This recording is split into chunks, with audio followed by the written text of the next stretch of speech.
Halo, selamat datang di saluran YouTube kami, Tunas Matika.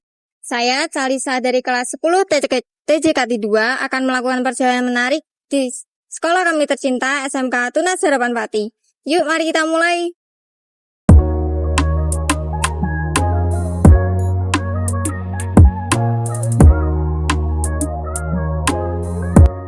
Pernah gak sih kalian penasaran berapa sih tinggi gedung sekolah ini sebenarnya? Di video kali ini kita tidak hanya mencari jawabannya, tetapi juga belajar bagaimana cara mengukur tinggi gedung menggunakan konsep trigonometri. Kita akan menggunakan alat sederhana, tetapi memiliki hasil yang akurat. Yuk, mari kita mulai. Sebelum masuk ke pengukuran, kita kenalan dulu dengan sekolah kami tercinta. Sekolah Tunas Harapan Pati adalah sekolah unggulan di Jawa Tengah yang memiliki akreditasi A. Sekolah ini juga didirikan pada tahun 1990 dan sejak itu menjadi rumah bagi ribuan siswa yang siap bersaing di dunia kerja dan industri. Sekolah ini juga memiliki 9 program keahlian, di antaranya broadcasting dan perfilman, kimia analisis, teknik jaringan komputer dan telekomunikasi, desain komunikasi visual, teknik ketenagaan listrik, teknik otomasi industri, teknik mesin, teknik otomotif, dan teknik pengelasan dan fabrikasi logam. Nah, gedung yang akan kita ukur kali ini adalah gedung D, gedung besar yang berbentuk L dan mempunyai 3 lantai. Gedung ini bisa digunakan untuk pembelajaran produktif dan normada.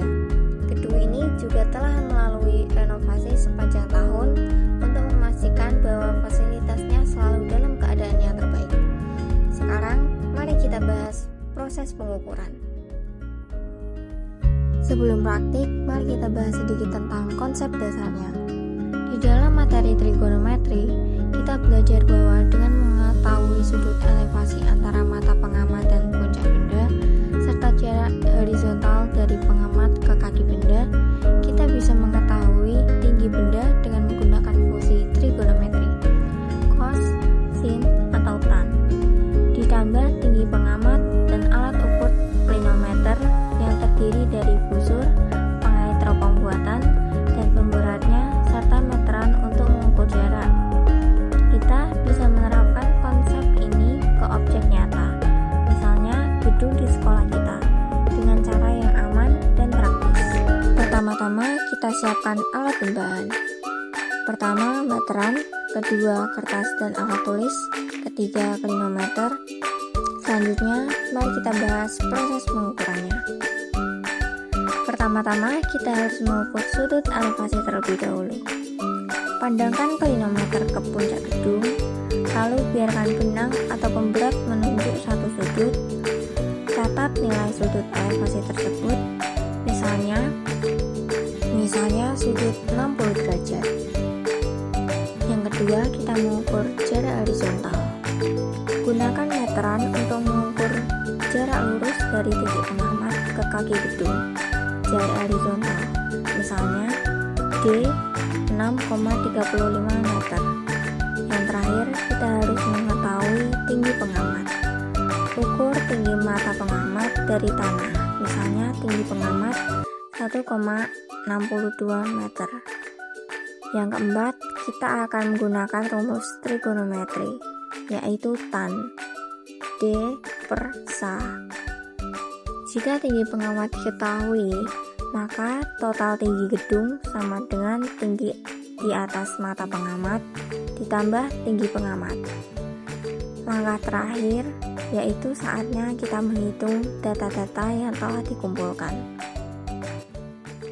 Tan 60 derajat sama dengan D per 6,35, akar 3 sama dengan D per 6,35, 1,73 sama dengan D per 6,35, D sama dengan 6,35 dikali 1,73, D sama dengan 10,9855 meter.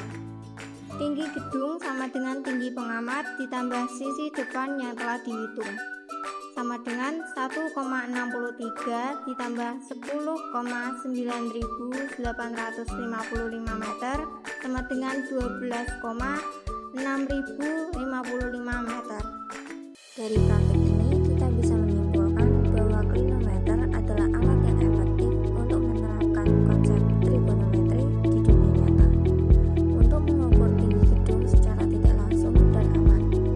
Dengan teknik ini kita tidak perlu memanjat atau menggunakan alat ukur langsung ke puncak gedung. Nah, segitu dulu dari praktik kami. Terima kasih banyak buat waktu dan perhatiannya. Semoga apa yang kita pelajari dan kerjakan bisa bermanfaat ya. Kalau ada salah-salah kata sama praktik, kami mohon maaf. Cukup sekian. Terima kasih.